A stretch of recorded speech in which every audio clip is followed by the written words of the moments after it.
Hey everyone, and welcome. Today, we're diving headfirst into a book that's probably launched a million dreams. Paulo Coelho's The Alchemist. The Alchemist, huh? So, the core message is, if you just believe in omens really hard, the universe will basically hand you a winning lottery ticket? I mean, practical advice for the masses, right? It's deeper than that, Michelle. Think of it as a story about uncovering your personal legend, that core purpose that really drives you. Our shepherd boy, Santiago, shows us the importance of tuning into your heart to actually realize your destiny. Okay, fair enough. But I still maintain that your destiny seems suspiciously geared towards pyramids, enigmatic alchemists, and perfectly timed life lessons. Let's see if it resonates beyond those very specific circumstances, shall we? Exactly. I think it will. So, we're going to explore three big themes from Santiago's adventure. First, the call to adventure, that thing that yanks us out of our comfort zone and propels us toward our dreams. Right. Every hero needs a good reason to quit their day job, even if that means, selling off the entire flock. Gotta commit. Then, we'll examine those trials and lessons along the way. Coelho really emphasizes that growth comes from navigating challenges, whether that's love or betrayal. And finally, we get to the grand revelation that the real treasure isn't the gold or the jewels, but actually the experiences you collect. Don't expect me to start digging random holes in my backyard after this, though. You never know, Michelle. Anyway, The Alchemist is overflowing with universal truths, and we are so ready to unpack it all with you. Okay, Michelle, since you find omens so cryptic, let's dive into the heart of The Alchemist, the pursuit of a personal legend. This whole journey is driven by this idea of a deep, personal calling, Right, the personal legend thing. I always think of it as like the book's way of saying, hey, quit your job, ditch stability, and just hope it all works out. So, Alex, what is a personal legend exactly? Lay it out for us. Simply put, a personal legend, according to Coelho, is your unique purpose in life. It's that persistent feeling that there's something significant you're meant to achieve, something that only you can do, It's different for everyone, like Santiago's dream of finding treasure beneath the pyramids. Okay, I get it. So it's not just a midlife crisis masked as divine inspiration. But here's my thing. Santiago gets this super clear dream that tells him, go to Egypt. Most of us don't get that kind of memo, do we? True, but in the book, dreams aren't always literal. They're more like symbolic clues your subconscious is dropping for you. For Santiago, his dream is the catalyst, that initial spark. It's like Melchizedek, the king of Salem, says, that moment you realize what you could be or do if you were brave enough to pursue it. Yeah, and right after this realization, he meets someone who hands him metaphysical cheat codes, omens. Melchizedek's whole spiel about following the omens is fascinating, but is it maybe a bit much? Melchizedek introduces Santiago to the idea that the world is constantly communicating with us through these omens, signs, intuitive feelings. He even gives Santiago the Urim and Thummim, those black and white stones, to help him make decisions when he's feeling lost. So, are you saying these stones are like a spiritual magic 8-ball? You shake them and they tell you what to do next? Kind of, but it's more about building trust. You're trusting that the universe actually wants you to succeed if you're willing to listen. That's what Melchizedek says, right? When you want something, all the universe conspires to help you achieve it. Okay, hold on. That's a nice thought, until you get robbed within hours of setting out, like Santiago in Tangier. That's some conspiracy, Alex. It's not about avoiding hardships, Michelle. That robbery is part of the journey. That loss forces him to grow.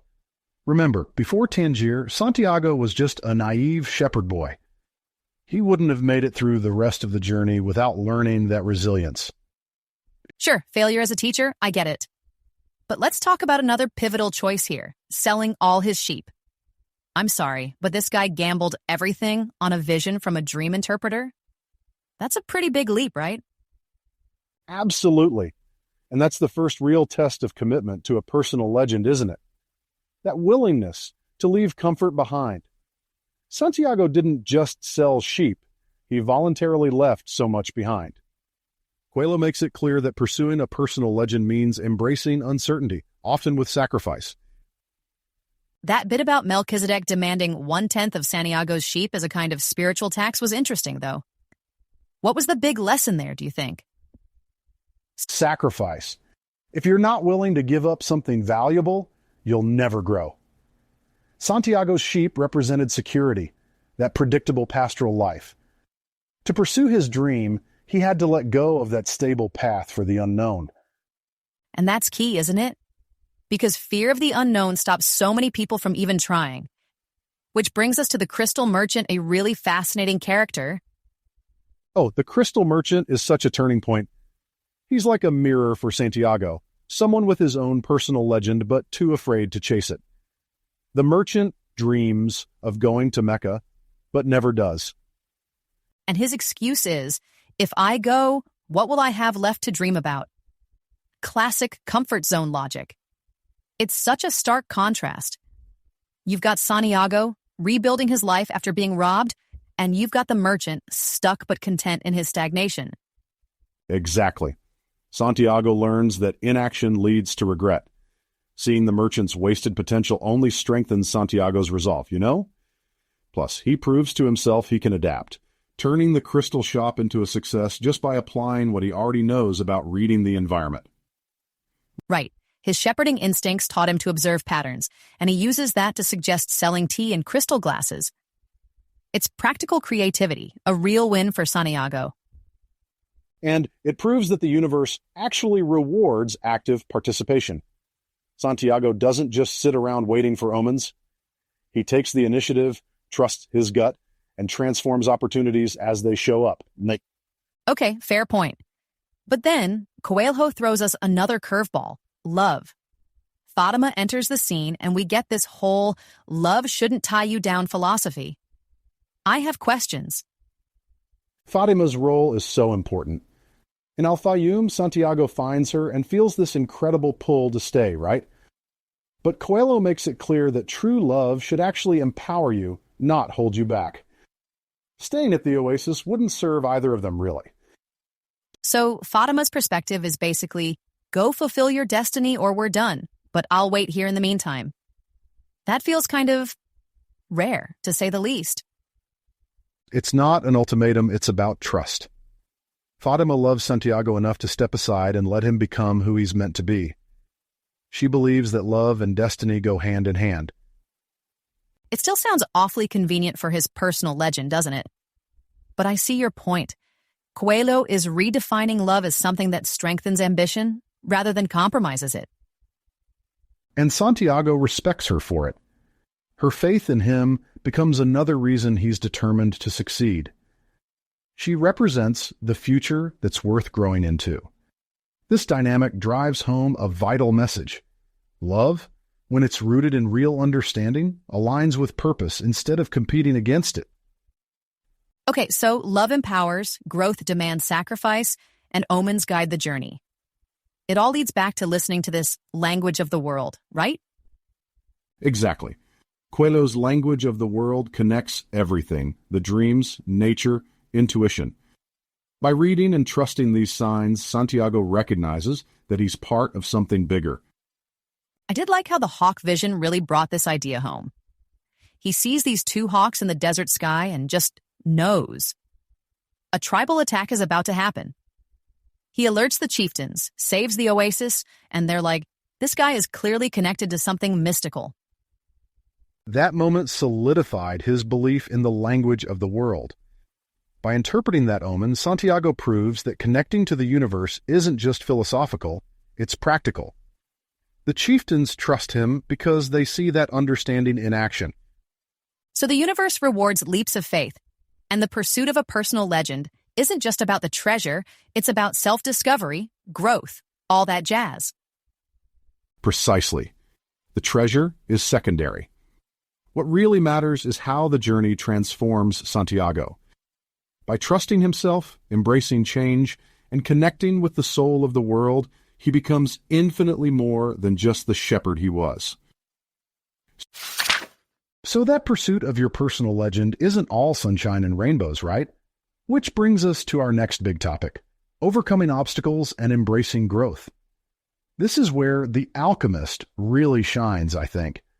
It doesn't gloss over the difficulties. Instead, it shows us how crucial those tough times are for our own transformation. This builds on what we were saying earlier, really exploring how Santiago deals with the challenges of chasing his dream and how each setback shapes him into a stronger, wiser person. Exactly, Alex. This is where we see who's really committed versus who just likes the idea of chasing a dream. I mean, everyone loves the concept, but how many people actually keep going after they get knocked down the first time? And Santiago definitely gets knocked down, starting with that robbery in Tangier. Oh man, that scene is so impactful. It's his first real test. Santiago arrives in Tangier full of excitement, trusts the wrong person, and loses everything in a split second. One minute he's picturing pyramids, and the next he's penniless, alone, in a totally foreign place. And what I find so interesting is that his first reaction is regret. He questions everything, like, why did he leave his safe, predictable life as a shepherd? It's so human. Haven't we all had that moment after a setback where we think, why did I even bother trying? Totally. That moment of despair is so relatable. But then, he consciously pulls himself together and decides to keep going. He remembers the Urim and Thummim, those stones Melchizedek gave him, and decides to trust in omens, even though things seem hopeless. Okay, so the lesson here isn't about avoiding problems. It's about how you deal with them. Instead of giving up, Santiago adapts. But Alex, is Santiago just lucky that he bounces back so quickly? Not everyone handles loss like that. True, but I think Coelho is showing us what resilience looks like in practice. Santiago doesn't magically recover. He makes a conscious decision to change his approach. That's the key, really. He learns from it. And that robbery, as awful as it is, teaches him this lesson. Setbacks are inevitable, but they don't define you. They refine you. Fair enough. But then Santiago ends up at the crystal shop, which I think is a real turning point. Here's a guy who could have given up and gone back to Andalusia. Instead, he starts over, working for the merchant, but he's definitely wrestling with himself, right? Oh, for sure. Santiago is still tempted to abandon his dream at this point. And the crystal merchant, in a way, serves as a warning. The merchant has a dream of his own, to go on a pilgrimage to Mecca, but he's held back by fear. He chooses safety over the uncertainty of chasing his personal legend. Yeah, and the mental gymnastics the crystal merchant does are incredible. If I go to Mecca, what will I have left to dream about? It's the ultimate excuse for staying stuck. Coelho is hitting us over the head with it. That guy is Santiago's potential future if he doesn't stay committed to his journey. Exactly. Through the merchant, Santiago sees the consequences of inaction, stagnation, and regret. But he also learns the power of innovation. He takes what he learned as a shepherd and applies it in the crystal shop, making improvements like displaying the crystal outside and serving tea in crystal glasses, which is very smart. Which is key because it proves that persistence isn't just about blindly pushing forward. It's about adapting, pivoting, finding ways to make progress, even when your dream feels impossible. Santiago leaves the crystal shop not just with more money, but with a renewed sense of purpose. It's such a turning point for him, which leads us to the next big challenge. Fear. The deeper he goes into the desert, the more Santiago has to face his own doubts. And nothing tests him more than that vision of the hawks and the risk of warning the tribal leaders at the oasis. That scene is so tense. So, Santiago sees an omen, the hawks, and realizes an attack is coming. But then he has to decide. Does he speak up and risk looking foolish? Or stay quiet and save face? It's the classic fear of failure, isn't it? Absolutely. Coelho really emphasizes how deceptive fear can be. Santiago is afraid, not just of being disbelieved, but of the potential consequences if he's wrong. But he takes a leap of faith and acts, trusting those signs he's learned to read. And it pays off. The tribal chiefs listen, the oasis is saved, and suddenly everyone sees Santiago as more than just some kid wandering around the desert. They see him as someone connected to something greater. And more than that, it solidifies Santiago's own belief in himself. He realizes that fear, when you confront it, often shrinks. As the alchemist later tells him, the fear of suffering is worse than the suffering itself. And you see that theme again when we get to Fatima? Falling in love with her is arguably one of Santiago's toughest challenges because it makes him want to give up on his journey. Fatima is such an important character because she embodies unconditional love. She doesn't ask Santiago to stay, she encourages him to leave. She understands that real love isn't about possession. By letting him go, she frees him to become his best self. That's admirable, but let's be real, it's not easy. Love complicates things. It adds another layer to your decisions. Santiago's choice to keep going shows real discipline, but it's also kind of heartbreaking. True, but it also suggests that living your truth, your personal legend, can coexist with love. Fatima's faith in Santiago empowers him, and her patience shows her own kind of strength. So, what's the takeaway here? Santiago overcomes betrayal, fear, heartbreak, doubt, and instead of being destroyed by those things, he's transformed. These obstacles don't just test him, they shape him into someone capable of achieving his destiny. Exactly. Coelho's point is this: the journey is more important than the destination. That's where the real growth happens. Each obstacle Santiago faces teaches him something valuable about himself and the world. And through it all, he discovers not just his treasure, but his true potential. All right, Alex, you've convinced me. Maybe there's more to this shepherd boy than I thought.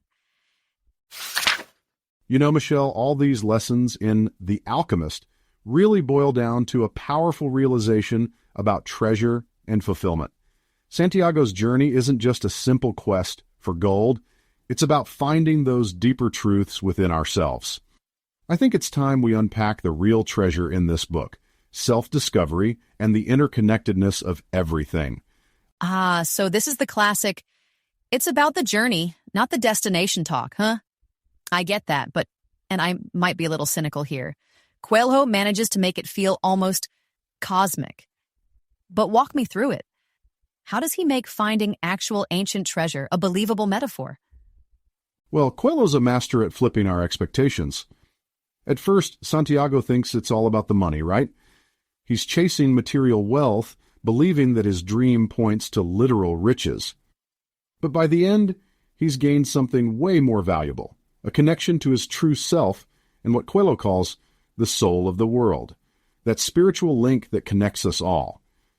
The gold he finds at the church is almost secondary to the person he's become. Hang on a second. What's really striking is how perfectly the story comes full circle. He winds up back where he started. Finding the treasure was right there all along. That's a little too convenient, isn't it?